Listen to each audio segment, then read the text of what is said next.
Hello, bienvenue dans cette vidéo décryptage émotion. Aujourd'hui, on va parler d'un sujet qui n'est pas très glamour, qui est le transit intestinal. Alors, je vais vraiment faire un amalgame avec deux problématiques différentes, mais deux extrémistes pour vous permettre de trouver le juste milieu.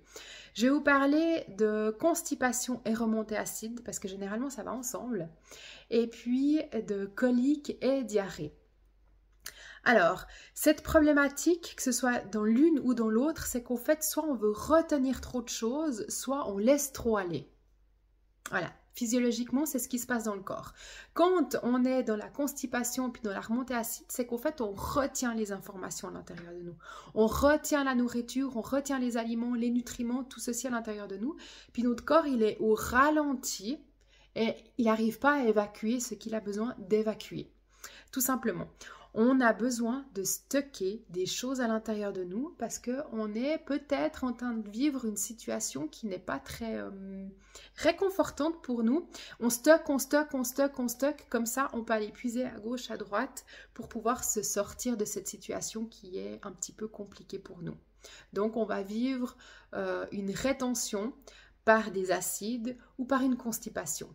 Quand vous êtes dans le cas complètement à l'opposé, vous laissez aller beaucoup trop de choses.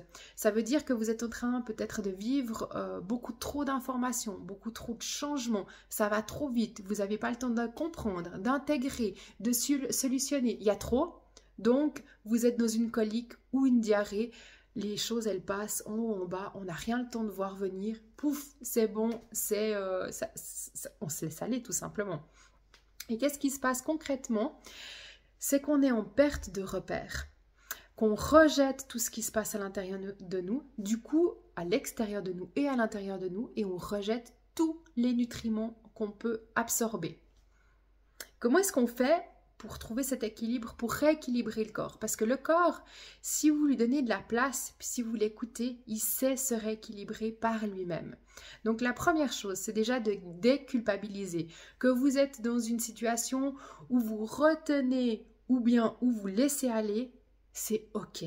C'est complètement ok, puis vous faites du mieux que vous pouvez avec la situation que vous êtes en train de vivre. Ça, c'est vraiment le point essentiel. Le deuxième point, où on peut aller un petit peu plus dans la matière, c'est tout simplement d'aller dans la respiration. Parce que grâce à la respiration, on peut solutionner beaucoup de choses. Parce que la respiration va permettre de rééquilibrer notre système interne juste en respirant.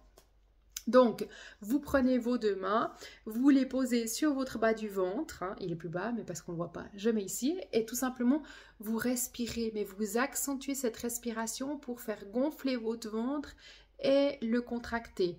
Et du coup, comme ça, vous retrouvez l'équilibre entre je retiens et je laisse aller, je retiens, je gonfle et je dégonfle. Juste ça. N'oubliez pas que si le problème persiste et puis que ça fait quelques jours que vous faites la respiration puis que vous êtes toujours au même problème, allez consulter un professionnel et le professionnel peut toujours se faire, donc la prise de rendez-vous chez le médecin peut toujours se complémenter par quelque chose d'alternatif. L'un va avec l'autre, le corps va avec l'esprit va avec le corps. Allez, je vous embrasse, à plus, bye bye.